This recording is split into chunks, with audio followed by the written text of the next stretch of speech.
I'm back.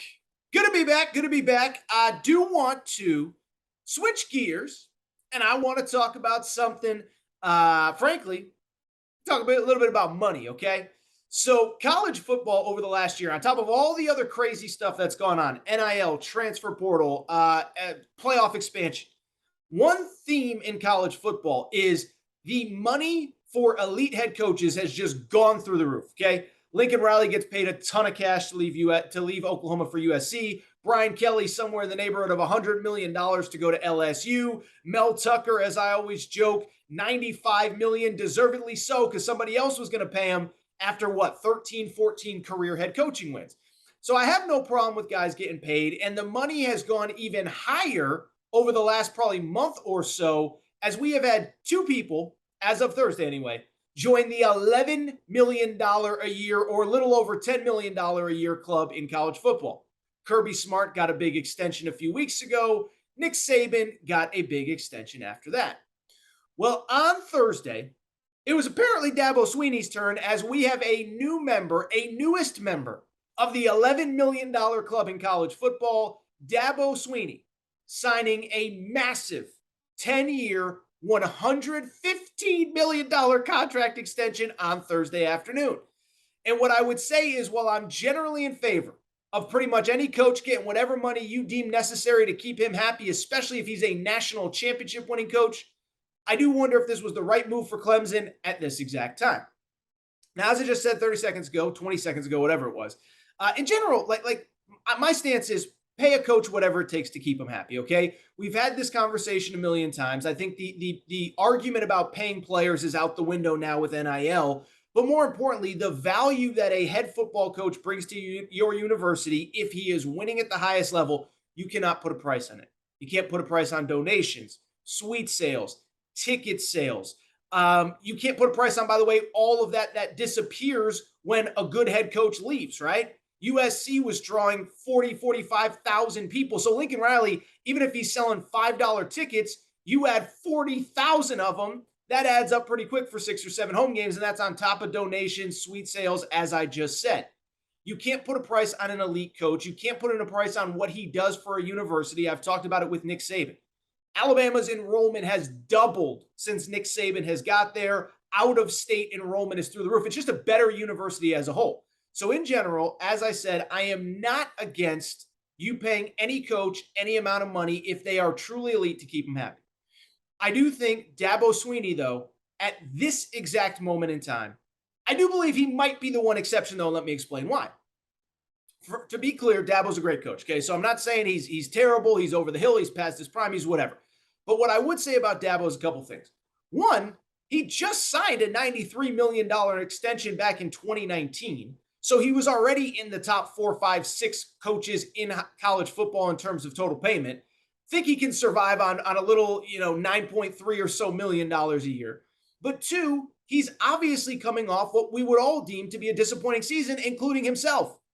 10-3 a year ago, and I understand they got hot late. I understand that at anywhere else, anywhere other than Clemson, a 10-3 season is a reason to celebrate. They celebrate 10-3 seasons at about 126 of 131 Power 5, Division I FBS programs, but that's not the case at Clemson. And it is worth noting, coming off basically his worst season in close to a decade. He's coming off a season in which he didn't win the ACC, he didn't win the division, and he didn't make the college football playoff, all of the goals that are expected at this point at Clemson. And so to give him the contract extension now is a little bit surprising. And to give him a contract extension at this particular moment, not just because of last year, but because of where the program is, I think is interesting and maybe even possibly detrimental to the entire athletic department in Clemson football as a whole. Listen, we all know that Clemson is going through an awful lot on the field, off the field, whatever. They obviously lost 2 coordinators off of last year's team, most notably Brent Venables, maybe the best defensive coordinator in college football. And we all know that last year, when they did not have elite quarterback play, when they did not have Deshaun Watson, when they did not have Trevor Lawrence, they looked very good, but not elite. And so my question becomes, look at where Clemson is right now as a college football program. Not saying they're terrible, not saying they're Vanderbilt, not saying they're, Washington State. But I do think that they're at a very interesting crossroads where we're going to learn in the next couple of years. Was Dabo Swinney the reason that Clemson was a national championship caliber program? Or was it the infrastructure that Dabo Swinney put in place around him that allowed him to do so? Maybe Cade Klubnik's the next great quarterback at Clemson. But what if he's not? Can Dabo Swinney get to the playoff, win the ACC, compete with Alabama if he doesn't have a potential first round pick at quarterback? Was Brent Venables an elite defensive coordinator, or was it all that incredible talent, or was it some convergence of all of it? I think we're going to learn over the next couple years. Beyond that, what I would also say is that Dabo, in this new era of college football, he's been a little hesitant to change, hasn't he? And that's where I would be concerned if I was the Clemson AD. Now, I don't think the new Clemson AD, obviously Clemson's old AD just left from Miami. I don't think the new Clemson AD has the you know what to sit down with Dabo and sit there and say, okay, what are the next 10 years of your program looking like? Dabo would probably laugh him out of the room. I'll be perfectly honest. I probably would if I was Dabo too. But at the same time, we know that Dabo has been hesitant to change. He has been the one remaining outspoken vocal critic of the transfer portal. I've talked about this a million times. 3, 4, 5 years ago, no head coach at the highest levels wanted the transfer portal. Tom Izzo spoke out against it. Coach K, John Calipari, Nick Saban, Ryan Day, whoever. But once it came into place, everybody adjusted, and now everybody has taken advantage of it. Nick Saban plugged 4 or 5 huge holes, if Alabama has huge holes this offseason. They got 4 or 5 starters out of the transfer portal, and that may be what elevates them from one of the contenders to the overwhelming favorite this year. Ryan Day has been aggressive. Lincoln Riley, even before he got to USC, plugged holes at Oklahoma via the portal, and then he completely rebuilt his roster through the portal. And I'm not saying Dabo or anyone at the highest level should do that. USC needed to do it. LSU needed to do it. But there was a willing and acceptance from Lincoln Riley, from Brian Kelly, to in fact embrace change. Dabo, meanwhile, has been hesitant, right?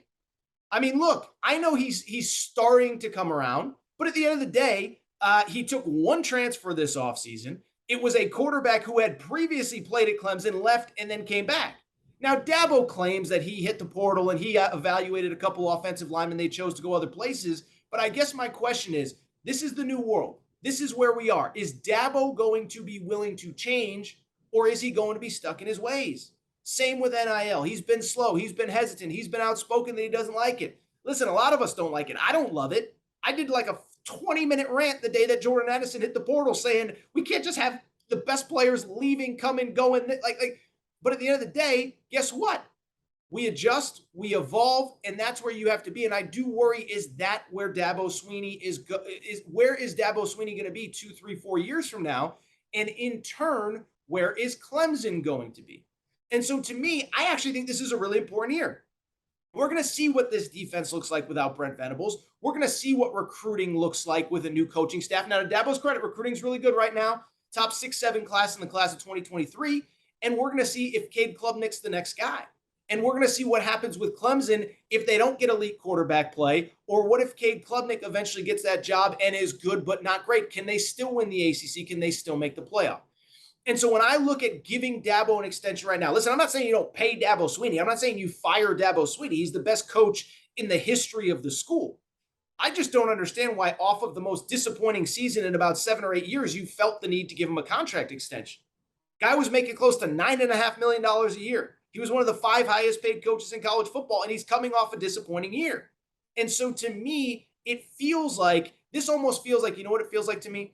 It feels like when you have an elite baseball player who's no longer elite, but you got to make a splash and you sign him. Albert Pujols signing a 10-year contract at 31 years old or whatever he was.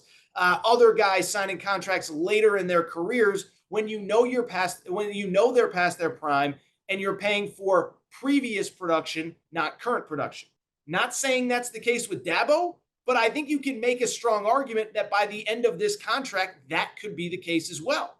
And so to me, again, I don't understand why you had to pay him. Why not wait for this year? Why not wait to see? And then if they go 14-1, if they make the playoff, if they win the ACC, if 2, 3, 4 other coaches get in that $10, $11 million range and he's all of a sudden the 15th highest paid coach, then that's a different conversation. But coming off a 10-win year, he's been really stubborn. He's been really stubborn to change. I think I just let him say, I just say, hey, 9.3 million looking pretty good. Let's see how you do. I just don't know if this was the right contract at the right moment for Dabo. Listen, this isn't one that I'm like outraged about, but if I was Clemson, I would hesitate. Oh, by the way, I didn't even mention, keep in mind, the ACC is going to be way behind in revenue here over the course of this 10-year contract compared to, compared to the Big Ten in the SEC. And so it's fine as long as Dabo continues to win at the level that he has. I guess I just have questions over whether he'll be able to do that.